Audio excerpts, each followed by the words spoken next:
Ini yang Bapak bilang tadi, hambatan-hambatan yang mungkin muncul dalam proses lobby, diplomasi, dan negosiasi itu berkaitan erat dengan proses komunikasinya. Itu yang utama, prosesnya, ya.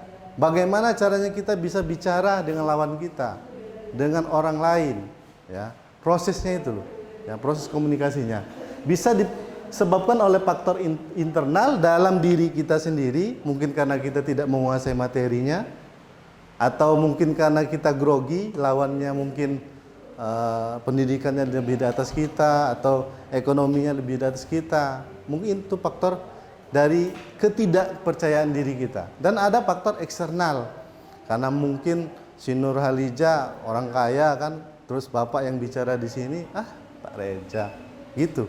Akhirnya apa? Dari gestur tubuhnya, bahasa tubuhnya akhirnya sampai ke kita. Ya, itu faktor eksternalnya. Nah,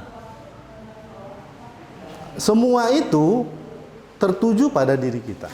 Kalau kita mempunyai kemampuan dalam berkomunikasi, ya, kemampuan dalam memahami semua materi dan situasi kita pada saat kita bicara, itu insya Allah akan bisa kita lewati. Ya. Selanjutnya, ya, apa saja sih proses komunikasi yang menjadi hambatan? Nah, ini masalahnya di sini. Kadang-kadang begini, apa yang kita katakan belum tentu didengar. Betul nggak? Kita ngomong nih, ya, kita bicarakan, tapi nggak didengerin. Mungkin karena nggak pas, ya, nggak sesuai dengan harapan orang tersebut.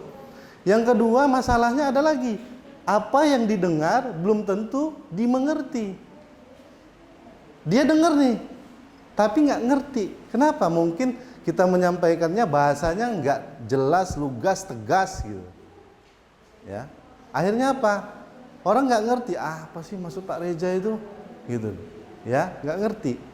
Jadi kalau kita menyampaikan sesuatu, pada saat kita berkomunikasi, kita harus menyampaikan dengan bahasa-bahasa yang tegas, jelas, padat, ya. Biar apa? Biar apa yang kita katakan didengar orang mengerti. Itu masalah yang kedua. Masalah yang ketiga yaitu apa yang dimengerti belum tentu diterima. Nah, ini masalah juga ini. Kita sampaikan, didengerin, dia ngerti, tapi nggak terima. Kenapa? Karena dia nggak butuh. Itu menjadi hambatan, ya. Yang terakhir yaitu pembicaraan mungkin tidak dapat mengetahui apa yang didengar, dimengerti, dan diterima oleh pendengar. Ini hambatan-hambatan dalam proses komunikasi yang terjadi, ya. Jadi kita bicara orang nggak nyambung, kita bicara orang nggak ngerti, orang nggak butuh. Terus ada juga yang terakhir, pembicaraan yang terakhir ini, kita bicara tapi tidak didengar, tidak dimengerti, apalagi mau butuh. Inilah menjadi hambatan dalam proses komunikasi.